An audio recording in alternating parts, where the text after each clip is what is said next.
আজকে আমরা আওয়ামী জাহিলিয়াতের সময় অতিক্রম করে একটি নতুন সভ্যতা বিনির্মাণের দ্বার প্রান্তে রয়েছি।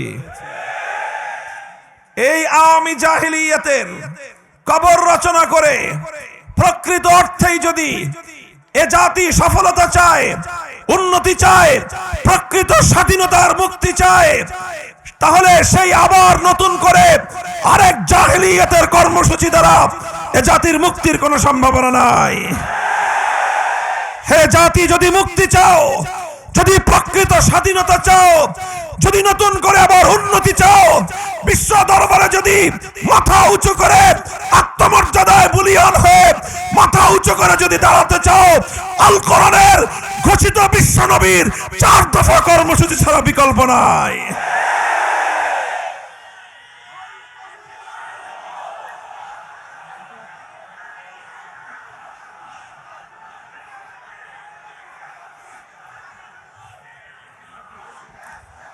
মুহতারাম হাজিরিন, খুব সংক্ষিপ্ত আলোকপাতের মাধ্যমে রাসূল আকরাম সাল্লাল্লাহু আলাইহি ওয়াসাল্লামের পালিত, অনুসৃত, বাস্তবায়িত সেই 4 দফা কর্মসূচির সংক্ষিপ্ত আলোকপাত করব এবং আজকের প্রেক্ষিতে সেই 4 দফার বাস্তবায়ন বিষয়ে আপনাদের সম্মুখে কিছু সুপারিশ আমাদের পক্ষ থেকে উপস্থাপন করব ইনশাআল্লাহ। প্রথম যেই কথা, রাসূল আকরাম সাল্লাল্লাহু আলাইহি ওয়াসাল্লামের এই 4 দফা কর্মসূচির একটা বিষয়কে কেন্দ্র করেই আবর্তিত হয়েছিল। একটা কেন্দ্রীয় পয়েন্ট ছিল সেই 4 দফা কর্মসূচির। নবী করিম সাল্লাল্লাহু আলাইহি ওয়াসাল্লামের সেই 4 দফা কর্মসূচি, সেই 4 দফা কর্মসূচির মূল কেন্দ্র ছিল কিতাবুল্লাহ, কোরআনে কারীম। মূল কেন্দ্র কি ছিল? কোরআনে কারীম। 4 দফা এই কর্মসূচির মূল কেন্দ্রবিন্দু হলো একটাই, সেটা হলো কোরআনে কারীম। সেটা কি? কোরআনে কারীম। কিতাবুল্লাহকে কেন্দ্র করেই নবী আকরাম সাল্লাল্লাহু আলাইহি ওয়াসাল্লাম 4টি কাজ করেছেন। কিতাবুল্লাহকে মধ্যখানে রেখে সেই কিতাবুল্লাহর চারপাশ দিয়ে আল্লাহর নবীর 4 দফা কর্মসূচি বাস্তবায়িত হয়েছে। আপনারা বুঝবেন, গ্রাম অঞ্চলের মানুষ যারা, এখন তো নতুন মানুষ, নতুন প্রজন্মের লোকেরা কম বুঝবে, যারা একটু বয়স্ক তারা ভালো বুঝবে, মুরব্বীরা। এই যে যখন নাকি মাঠের ক্ষেত থেকে, ফসলের ক্ষেত থেকে যখন ধান কেটে আনে, ধান কেটে এনে তারপরে কি করে কৃষক? কি করে বলেন তো? ধান মাড়াই করে, তাই না? আপনাদের দেশে কি বলে?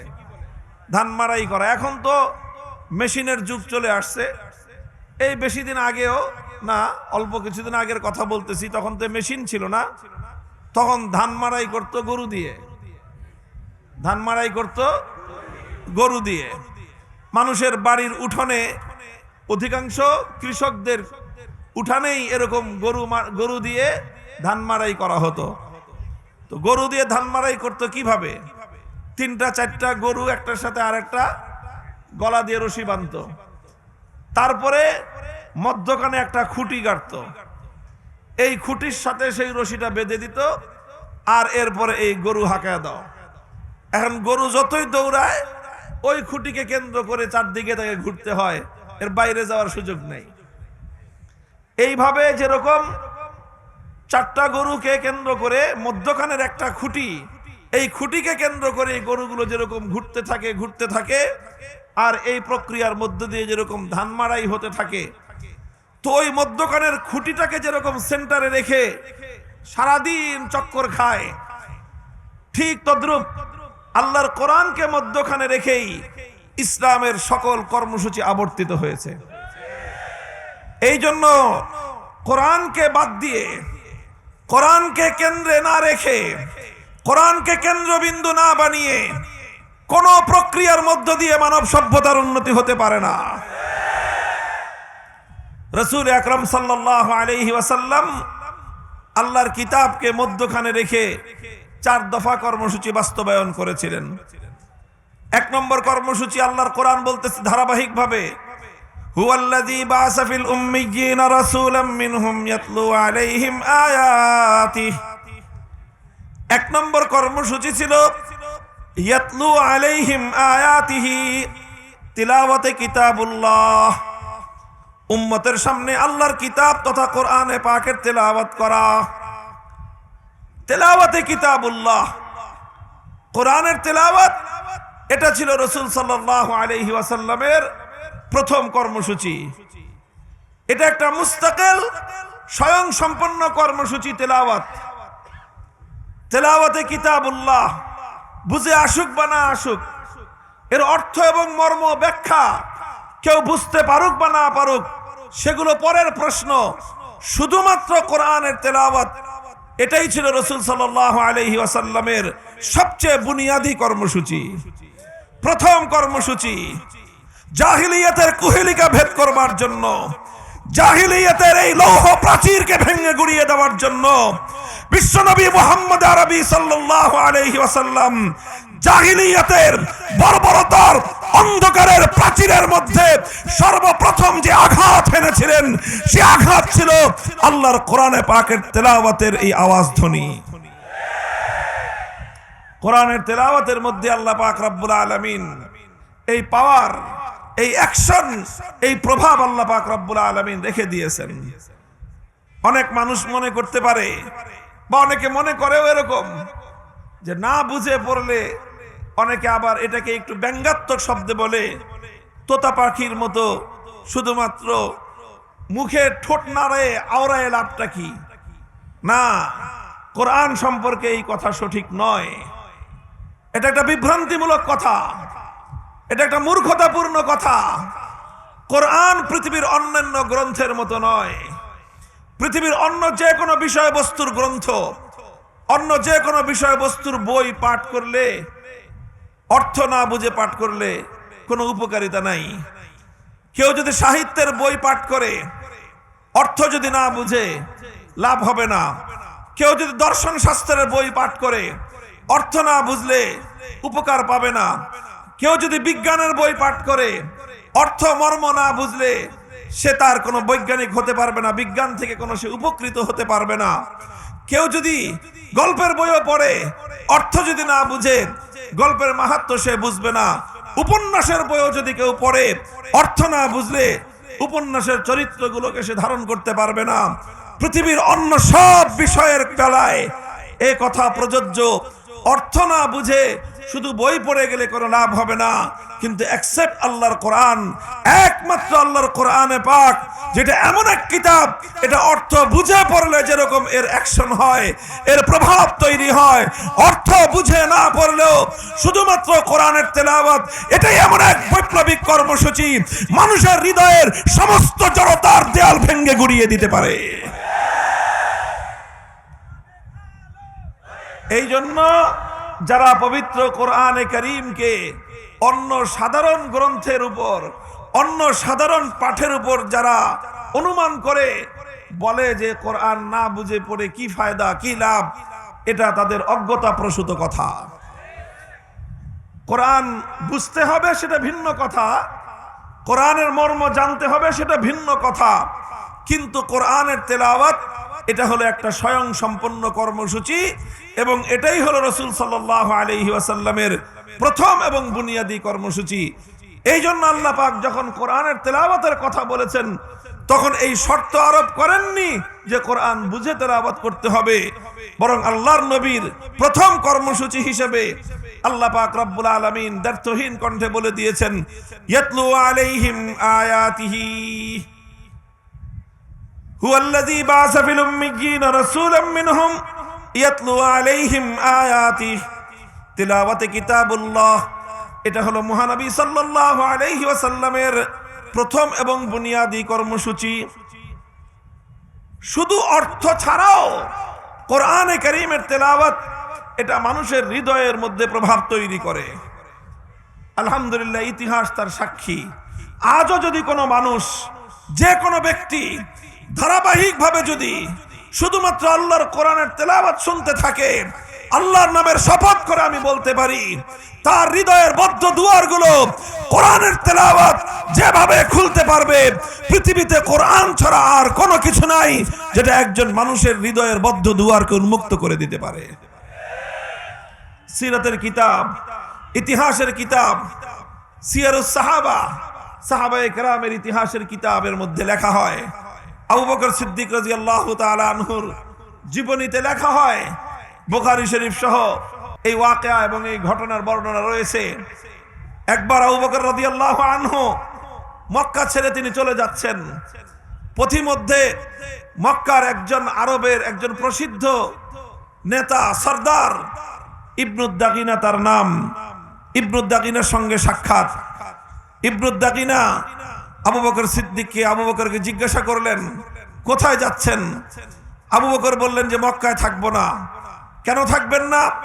মক্কার মানুষ আমাকে জ্বালা যন্ত্রণা দেয়, উত্ত্যক্ত করে, কষ্ট দেয়, নির্যাতন করে, এজন্য আমি মক্কা ছেড়ে চলে যাচ্ছি। ইবনুদ্দাগিনা বলল যে আবু বকর, আপনার মতো ভালো মানুষ, পরোপকারী মানুষ, আপনার মতো সোনার মানুষ যদি মক্কা ছেড়ে চলে যায়, এটা হবে মক্কা নগরীর জন্য এবং মক্কার অধিবাসীদের জন্য চরম লজ্জার বিষয়। কাজে আপনি মক্কা ছেড়ে যাবেন না, আপনার যা সমস্যা আমি সমাধান করে দেব, আপনি চলুন। ইবনুদ্দাগিনা আবু বকর রাদিয়াল্লাহু আনহুকে নিয়ে মক্কায় ফিরে এলেন। মক্কার লোকদেরকে জড়ো করে জিজ্ঞাসা করলেন, বললেন যে তোমরা আবু বকরের সঙ্গে এমন দুর্ব্যবহার কেন করো? আবু বকর যদি মক্কা ছেড়ে চলে যায় তাহলে আরবের মধ্যে মক্কার বদনাম হবে, কলঙ্ক হবে। মানুষ বলবে মক্কার মানুষ দুষ্ট, আবু বকরের মতো সোনার মানুষ, মোমের মতো নরম মানুষটাও তাদের সঙ্গে থাকতে পারে না। সুতরাং আবু বকর মক্কায় থাকবে, তোমরা কেউ তাকে উত্ত্যক্ত করবে না। মক্কার লোকেরা বলেছিল, ঠিক আছে, আবু বকর মক্কায় থাকুক, আমাদের কোনো আপত্তি নাই। সে যদিও আমাদের বাপদাদার ধর্ম ত্যাগ করে মুহাম্মাদের ধর্ম গ্রহণ করেছে, সেটাতেও আমরা আপত্তি করব না। সে মুহাম্মাদের ধর্মের দিকে মানুষদেরকে আহ্বান করে দাওয়াত দেয়, সেটাতেও না হয় আমরা আপত্তি করলাম না। সে মুহাম্মাদের আনিত কিতাব সাল্লাল্লাহু আলাইহি ওয়াসাল্লাম কোরআনে কারীম তেলাওয়াত করে, সেটাতেও আমরা আপত্তি করব না। কিন্তু একটা শর্ত, সে যখন তেলাওয়াত করবে, আবু বকর যখন কোরআন কিতাবুল্লাহ যখন তেলাওয়াত করবে, সে তার ঘরের ভিতরে দরজা বন্ধ করে তেলাওয়াত করবে, ঘরের বাইরে উন্মুক্ত উঠোনে দাঁড়িয়ে সে কোরআনের তেলাওয়াত করতে পারবে না। ইবনুদ্দাগিনা জিজ্ঞাসা করলো, কারণ কি? ঘরের মালিক আবু বকর, উঠোনের মালিক আবু বকর, ঘরের মধ্যে যদি সে তেলাওয়াত করতে পারে, উঠোনে তেলাওয়াত করতে তোমাদের আপত্তিটা কোথায়, সমস্যা কোথায়? মক্কার লোকেরা জবাব দিয়েছিল যে আবু বকর যখন উঠোনে দাঁড়িয়ে তার আবেগ মাখা কণ্ঠে, কান্না জড়ানো কণ্ঠে যখন কোরআনের তেলাওয়াত করতে থাকে, তখন তার এই কোরআনের তেলাওয়াত মন্ত্রমুগ্ধের মতো আমাদের গোটা মক্কার মানুষদেরকে এমন ভাবে আকৃষ্ট করতে থাকে যে ঘরগুলোতে আমরা ছোট ছোট শিশু, এমনকি নারীদেরকে পর্যন্ত ঘরের মধ্যে আবদ্ধ রাখতে পারি না। লোহাকে যেরকম চুম্বক তার নিজের দিকে আকৃষ্ট করতে থাকে, সিদ্দিক আকবরের তেলাওয়াতে কোরআন মক্কার ছোট ছোট শিশু বাচ্চাদেরকে পর্যন্ত লোহার মতো, চুম্বকের মতো তার নিজের দিকে আকৃষ্ট করে নিয়ে আসে। এই জন্য মক্কার লোকেরা বলেছিল যে উন্মুক্ত ভাবে, উচ্চ স্বরে আবু বকর কোরআনের তেলাওয়াত করতে পারবে না। মুহতারাম হাজিরিন, হাদিসের সোনালী পাতায় এরকম অসংখ্য ঘটনার উদ্ধৃতি আপনারা পাবেন, আমরা পাবো যদি খুঁজে দেখি যে কোরআনের তেলাওয়াত এটা কিভাবে সেই জাহেলিয়াতের, সেই বর্বরতার যুগে সর্বপ্রথম যে বর্বরতার জাহেলিয়াতের ভিত শুদ্ধ নাড়িয়ে দিয়েছিল, সেটা ছিল আল্লাহর কোরআনের তেলাওয়াতের গুঞ্জরণ। সেটা ছিল কোরআনের তেলাওয়াতের গুঞ্জরণ। আজকে এই পাষাণ হৃদয়ের, এই আধুনিক একবিংশ শতাব্দীর ইট পাথরের এই সভ্যতার যুগেও সকল বর্বরতা, সকল অন্যায়, অবিচার, জুলুম, বৈষম্যের বিরুদ্ধে যদি সত্যিকার অর্থে মানবতার বিজয় কেউ কামনা করো, আমি আল্লাহর নামের হাজারবারের শপথ করে বলতে পারি, এই সমাজের ঘরে ঘরে মানুষের কর্ণকুহরে আল্লাহর কোরআনের গুঞ্জরণ তৈরি করা ছাড়া এর চেয়ে উত্তম কোন পন্থা দুনিয়াতে হতে পারে না।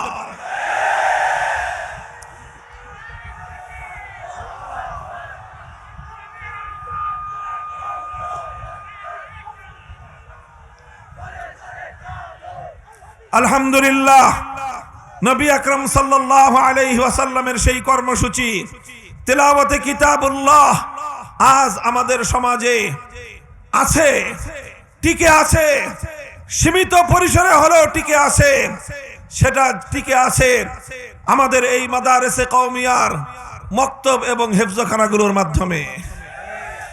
এই মক্তব এবং হেফজখানাগুলো থেকে মুসলমানদের সন্তানদেরকে আল্লাহর কোরআনের বিশুদ্ধ তেলাওয়াত, শুধু তেলাওয়াত শুদ্ধ করে তাদেরকে শিক্ষা দেওয়া হয়। আর আমাদের এই সোনার সন্তানেরা, কচিকাঁচা বাচ্চারা কোরআনের তেলাওয়াত নিয়ে মুসলিম সমাজের ঘরে ঘরে, মুসলিম সমাজের পাড়ায় পাড়ায়, মুসলিম সমাজের মহল্লায় মহল্লায় তারা আল্লাহর কোরআনের তেলাওয়াতের যে গুঞ্জরণ তুলে, সেই গুঞ্জরণের কারণে আজ আল্লাহর এই জমিনে কোন জাহিলিয়াতের দাঁত গায়ে বসতে পারে নাই। এজন্য তারা বারবার চেষ্টা করে, বারবার তারা চেষ্টা করে কোরআনের তেলাওয়াতের এই দুর্গগুলোকে উপড়ে ফেলতে। তারা এই মক্তব হেফজখানাগুলোর উপর নানা রকম বৈষম্যের নীতি চাপিয়ে এই মেহনতের ধারাকে বন্ধ করে দিতে চায়। এটা চেয়েছিল ব্রিটিশ সাম্রাজ্যবাদী শক্তি, এটা চেয়েছে সমস্ত জাহেলিয়াতের ধারক বাহক শক্তিগুলো নানা কৌশলে, নানা ষড়যন্ত্রের মধ্য দিয়ে মক্তব, হিফজ, কোরআনের এই শিক্ষা ব্যবস্থাকে সংকুচিত করে দেওয়ার পায়তারা চালিয়েছে। কথা বলেন ঠিক না বেঠিক? মনে রাখতে হবে, এটা আল্লাহর কোরআনের সবচেয়ে বুনিয়াদী মার্কাজ। মক্তব, হিফজখানা আল্লাহর কোরআনের সবচেয়ে বুনিয়াদী দুর্গ। এই দুর্গ যদি ধসে পড়ে উম্মাহর অস্তিত্ব বিলুপ্ত হয়ে যাবে।